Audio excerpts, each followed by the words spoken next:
Welcome back to Discovering Truth. Today we're going to read a little bit of the book of Josephus. I find it interesting that Christians want to use this book to prove Jesus and the crucifixion and things like that, but yet they leave out and skip over certain other areas. Maybe they just haven't read it yet. I don't know. I've started it, but it's such a big book. I'm only 100 and so pages into it. But anyway, I was told about a section that relates to Jesus' return in 70 AD or thereabouts during the destruction of the temple. And this is a section that nobody talks about. So I thought I would read it directly from the book of Josephus. And we'll go from there and just see what it says. So it's in The Wars of the Jews, book 6, chapter 5, section 3. And it goes on to say, it says, "Thus were the miserable people persuaded to be deceivers, such as belied Elohim, God himself, while they did not attend nor give credit to the signs that were so evident and did so plainly foretell their future desolation. But, like men infatuated, without either eyes to see or minds to consider, did not regard the denunciations that Elohim, God, made to them."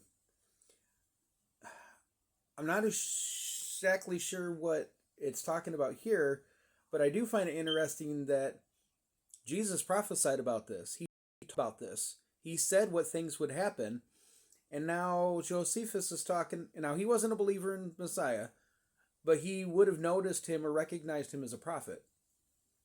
And he's saying here that, oh, people plainly warned you, and yet you guys didn't want to listen to him. So I don't know if that's a direct reference to Messiah or not. He says, Thus there was a star resembling a sword, which stood over the city, and a comet that continued a whole year. Thus also, before the Jews' rebellion, and before those commotions were preceded the war, when the people were come to great crowds to the feast of unleavened bread, on the 8th day of the month of Nisan, first month, and in the 9th hour of the night, so great a light shone round the altar and the holy house, the temple, that it appeared to be bright daytime, which light lasted for half an hour. I find that interesting that in Revelation it says that heaven was emptied for half an hour. Again, I don't know if there's any connection there. This light seemed to be a good sign to the unskilled, but was so interpreted by the sacred scribes as to portend those events that followed immediately upon it. At the same festival also, a heifer, which is a female cow, as she was led by the high priest to be sacrificed, brought forth a lamb in the midst of the temple. Moreover, here's an even more miraculous thing that he doesn't really mention. They would not have allowed a pregnant heifer to be sacrificed. That just wouldn't have been allowed. And yet it gave birth to a lamb. That's weird. Moreover, the eastern gate of the inner court of the temple, which was of brass and vastly heavy, and had been with difficulty shut by 20 men, and rested upon a basis armed with iron, and had bolts fastened very deep into the firm floor, which was there made of one entire stone, was seen to be opened of its own accord about the 6th hour of the night. Now those that kept watch in the temple came hereupon running to the captain of the temple, and told him of it, who then came up thither, and not without great difficulty was able to shut the gate again. This also appeared to the vulgar to be a very happy prodigy, as if Elohim did thereby open them the gate of happiness.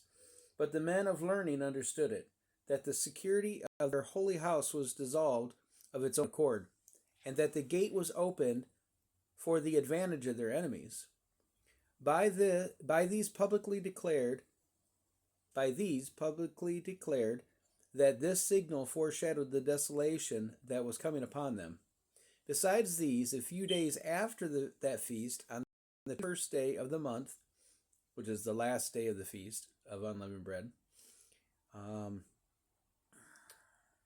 Artemisus, a certain prodigious and incredible phenomenon appeared. I suppose the account of it would seem to be a fable were it not related by those who saw it, and were not the events that followed it of so considerable a nature as to deserve such signals. For before sunsetting, chariots and troops of soldiers in their armor were seen running about among the clouds and surrounding the cities. Moreover, at that feast, which we call Pentecost, Shavuot in Hebrew, which is 50 days after Passover, as the priests were going by night into the inner court of the temple, as their custom was, to perform their sacred ministrations, they said that, in the first place, they felt a quaking and heard a great noise, and after that they heard a sound as of a great multitude saying, "Let us remove hence." But what is still more terrible, there was one Jesus, it would have been Yehu, the son of Ananus, a plebeian and a husbandman, who 4 years before the war began, and at the time when the city was in very great peace and prosperity,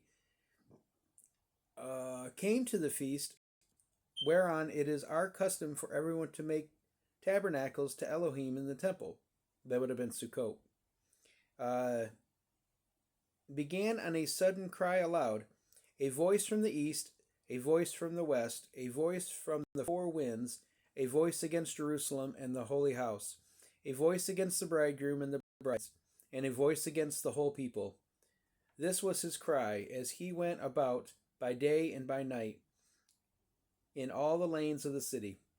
However, certain of the most eminent among the populace had great indignation at this dire cry of his, and took up the man, and gave him a great number of severe stripes. Yet did not he either say anything for himself, or anything peculiar to those who chastised him, but still he went on with the same words which he cried before. Hereupon our rulers, supposing, as the case proved to be, that this was a sort of divine fury in the man, brought him to the Roman procurator, where he was whipped till his bones were laid bare. Yet did he not make any supplication for himself, nor shed any tears, but turning his voice to the most lamentable tone possible, at every stroke of the whip his answer was, "Woe, woe to Jerusalem."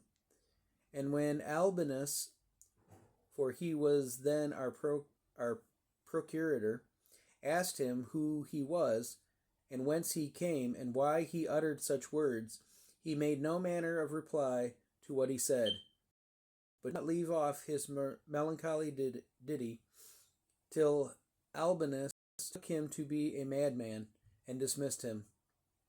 Now during all the time that passed before the war began, this man did not go near any of the citizens, nor was seen by them while he said so, but he every day uttered these lamentable words, as if it were so premeditated vow, "Woe, woe to Jerusalem."